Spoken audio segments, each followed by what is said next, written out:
You know what's very interesting is that I asked the same question to Freeway Ricky Ross and to Lil D, both of which were multimillionaires going into prison, allegedly. Both of them, allegedly, stashed money, property, and everything else like that with friends, relatives, and so forth.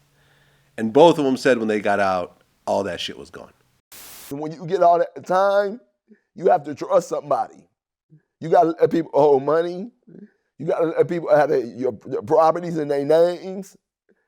And majority of the guys that you will have a conversation with that did a bunch of those years, throughout those years, family and friends, they going to spend that money, man. Because they feel like you don't need it, though. Like, in their mind, they say, all you need is some money to go to the commissary and get on the phone. Same thing with you? Same thing.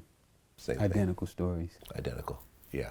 So all these people that are getting locked up who think that their relatives and their homies are going to hold on to that $500,000 in cash and that property and those cars when you come out. And when you doing it, you're thinking like you're going to accumulate this stuff, and when you come home, you will have that. Yeah, but when you came out, you had nothing. Nothing. So all this stuff that people were holding was all gone. Zero. That's what my next book is about. Gone like a motherfucker. The money got spent up. Yeah. The property was now in other people's names, and they weren't really trying to sign it back over to you. Yeah. And they'll justify it. Well, you didn't really need it. No, I got my family, so I'm sorry. Right.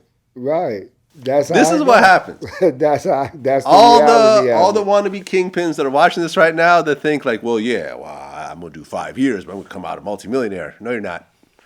Whoever's holding that shit is gonna spend it. I was talking to one of my homeboys earlier today, and he was cussing out his daughter, talking about she done worked him a few times, on money he got. Like, man, I can't believe this damn girl, man, told me she was gonna do this and that, got my motherfucking money, and I ain't seen a dime. And so yeah, even your own family, Yeah. Well, because you're giving a bunch of money to someone who's probably poor.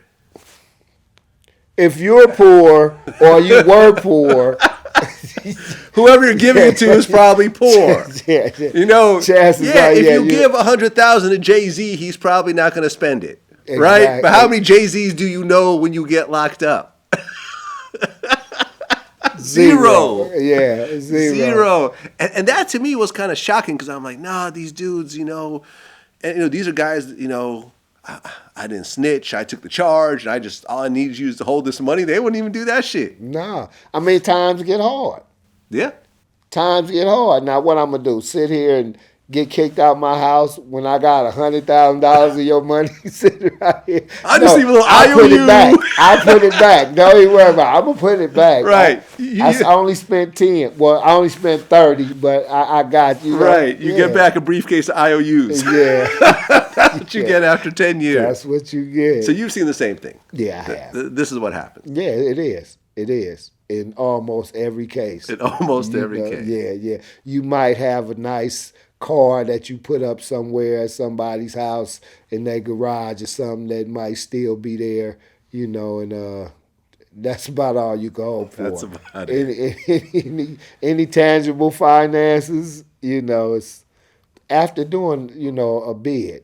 I mean, because, people run into situations out here where, they required to take care of themselves too. I can't take care of your money and not be able to take care of myself too. I think the most, shocking thing is when they said, when they put property in other people's names and then they get out and it's now in other people's names. And it's just, how do you convince that person to sign it back over to you? You're not. You see what I'm saying?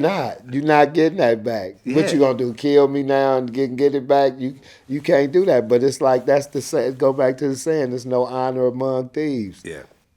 You know what I'm saying? Now, working man, you gonna put your money somewhere where more than likely it'll be there when you get out. You're not gonna trust, cousin Bob or something like that, because he got a job that and a family to take care of your money. He got needs and desires too. It's too tempting. Yeah.